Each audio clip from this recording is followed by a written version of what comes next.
স্থায়ী যুদ্ধবিরতি ও সেনা প্রত্যাহার ছাড়া নিরস্ত্রীকরণ প্রস্তাব নাকচ করেছে হামাস। এদিকে তেহরানে মার্কিন ইসরায়েলি বিমান হামলায় ১৩ জন এবং হাইফায় ইরানি ক্ষেপণাস্ত্রের আঘাতে ২ ইসরায়েলি নিহত।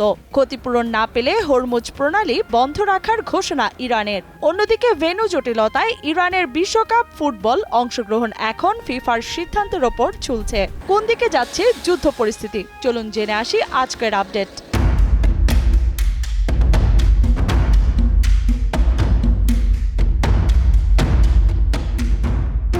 গাজা থেকে ইসরায়েলি সেনা প্রত্যাহার ও স্থায়ী যুদ্ধবিরতি ছাড়া নিরস্ত্রীকরণের দাবি সরাসরি প্রত্যাখ্যান করেছে হামাস। কাসাম মুখপাত্র আবু উবায়দা জানিয়েছেন, দখলদার মুক্ত না হওয়া পর্যন্ত অস্ত্র সমর্পণ অসম্ভব।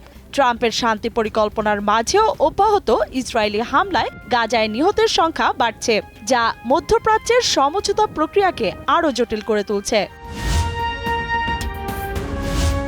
ক্ষতিপূরণ পরিশোধ করলেই কেবল হরমুজ প্রণালী খুলে দেওয়া হবে বলে সাফ জানিয়ে দিয়েছে ইরান। ট্রানজিট ফির মাধ্যমে এই অর্থ আদায়ের আইনি কাঠামোর দাবি তুলেছেন দেশটির কর্মকর্তা তাবাতাবাই। এদিকে প্রণালী বন্ধের জেরে ইরানের বেসামরিক অবকাঠামোতে হামলার হুমকি দিয়েছেন মার্কিন প্রেসিডেন্ট ট্রাম্প, যাকে যুদ্ধাপরাধের উস্কানি ও চরম হতাশা বলে আখ্যা দিয়েছে তেহরান। এই সংকট সমাধানে অবিলম্বে যুদ্ধবিরতির আহ্বান জানিয়েছে চীন ও রাশিয়া। হাইফাই ইরানের ব্যালিস্টিক ক্ষেপণাস্ত্র হামলার পর ধ্বংসস্তূপের নিচ থেকে ২ ইসরায়েলের মরদেহ উদ্ধার করা হয়েছে। সোমবার উদ্ধারকারী সংস্থা টাইমস অফ ইসরায়েলকে এ তথ্য নিশ্চিত করেছে। হোম ফ্রন্ট কমান্ডের যৌথ অভিযানে এখনও উদ্ধার কাজ অব্যাহত রয়েছে। নিখোঁজ আরও অন্তত ২ জনকে উদ্ধারে তৎপরতা চালাচ্ছে জরুরি বিভাগ। বাড়ছে হতাহতের সংখ্যা।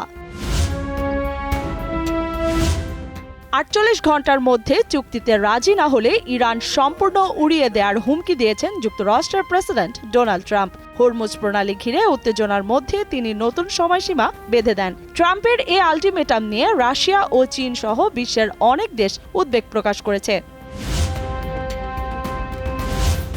ইরানি বিধ্বস্ত মার্কিন যুদ্ধবিমান থেকে পাইলটকে উদ্ধারের ঘটনায় যুক্তরাষ্ট্রের প্রেসিডেন্ট ডোনাল্ড ট্রাম্পকে অভিনন্দন জানিয়েছেন ইসরায়েলের প্রধানমন্ত্রী বেনিয়ামিন নেতানিয়াহু। ইরানের ইসলামিক বিপ্লবী গার্ড ভূপাতিত বিমানের ২ ক্রুকে যুক্তরাষ্ট্রের বাহিনী উদ্ধার করে। নেতানিয়াহু এই অভিযানকে সাহসিকতা ও কাউকে পেছনে না ফেলার নীতির প্রতিফলন বলেছেন।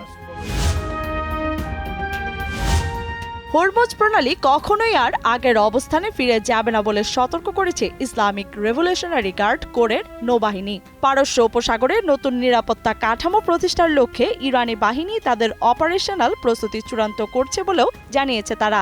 এছাড়া যুক্তরাষ্ট্রসহ বহিঃশক্তির হস্তক্ষেপ হলে দ্রুত ও কঠোর জবাব দেওয়ার হুঁশিয়ারি দিয়েছে ইরান।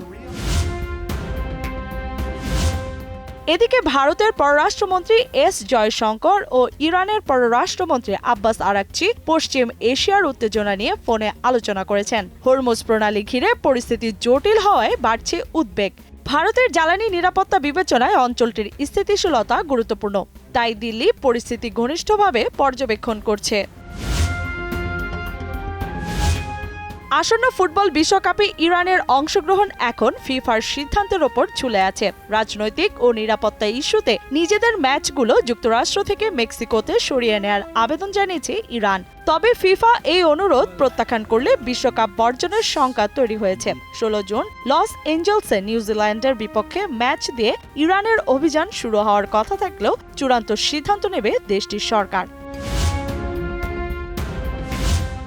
ইরানের বাহারিস্তান কাউন্টির কাল্লেহ মির শহরে রাতভর বিমান হামলায় অন্তত ১৩ জন নিহত হয়েছেন। ঘনবসতিপূর্ণ আবাসিক এলাকায় যুক্তরাষ্ট্র ও ইসরায়েলি বাহিনীর এই বোমা বর্ষণে ধসে পড়েছে একাধিক ভবন। ধ্বংসস্তূপের নিচে আরও অনেকে আটকা পড়ে আছেন বলে আশঙ্কা করছেন স্থানীয় গভর্নর। উদ্ধারকারী দলগুলোর তৎপরতা চললেও নিহতের সংখ্যা আরও বাড়ার শঙ্কা রয়েছে। এদিকে ইরানের ইন্টারনেট বন্ধের ঘটনা এখন যে কোনো দেশে জাতীয় পর্যায়ের নেট বন্ধের মধ্যে সবচেয়ে দীর্ঘস্থায়ী রেকর্ড তৈরি করেছে বলে জানিয়েছে পর্যবেক্ষণ সংস্থা নেটব্লকস।